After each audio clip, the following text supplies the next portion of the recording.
Bonjour, mon nom est Peter Pochen, je suis directeur du département des entreprises au Bureau international du travail. Je m'occupe aussi du lien entre le travail décent et le changement climatique.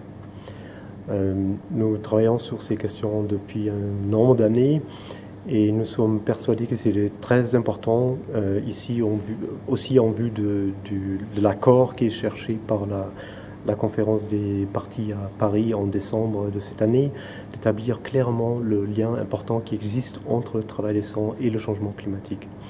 On a mené des études sur l'impact pour l'emploi, la pauvreté, l'inclusion sociale.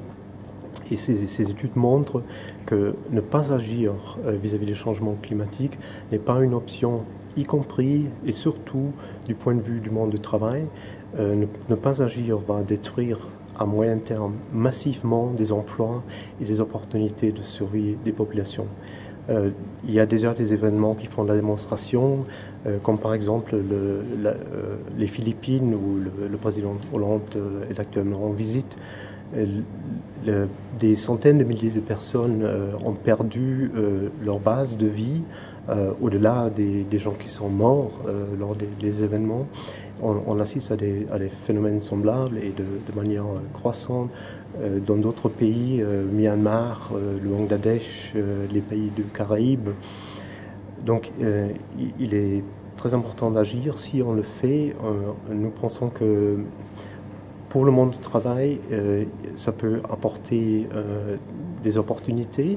Les études qui ont été faites dans un nombre croissant de pays montrent qu'avec des bonnes politiques, on est capable de créer plus d'emplois et des emplois de meilleure qualité dans une économie basse en carbone que dans le modèle conventionnel de l'économie actuelle que nous avons.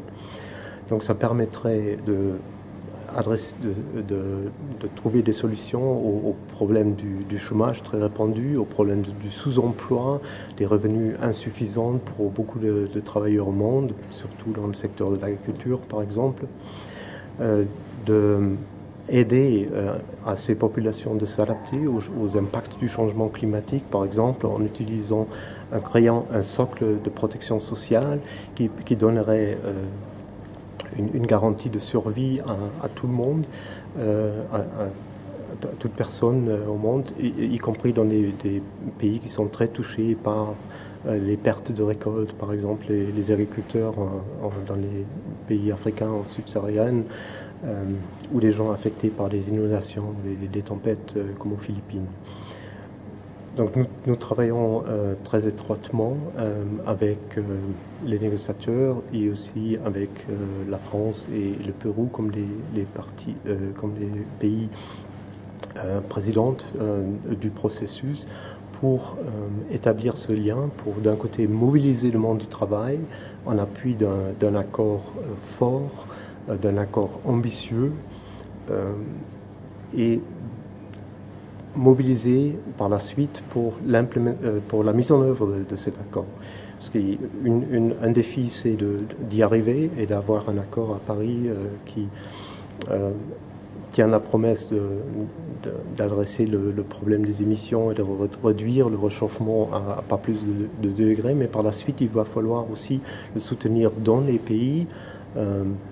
Il faut que les parlements, les gouvernements des pays puissent assumer ça et ensuite qu'on soit capable aussi dans l'économie réelle de mettre ça en œuvre, de changer, adapter les modes de production et de consommation sur les lieux de travail, dans les usines, dans les systèmes de transport, etc.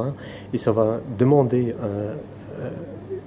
une participation vraiment très très active du monde du travail. Nous sommes convaincus que le monde du travail est prêt. On a eu une discussion ici à la conférence internationale du travail en 2013 où le monde du travail, les 185 pays membres et les travailleurs et employeurs de ces pays ont clairement exprimé qu'ils se voient comme acteurs dans ce processus, pas comme des observateurs. Nous espérons que l'accord va accueillir cette disposition et ce soutien et ensuite qu'on va pouvoir canaliser ces efforts dans le cadre de l'agenda positif qui est cherché aussi par la France pour la mise en œuvre de cet accord et l'adaptation du monde du travail aux défis du changement climatique et la baisse des émissions.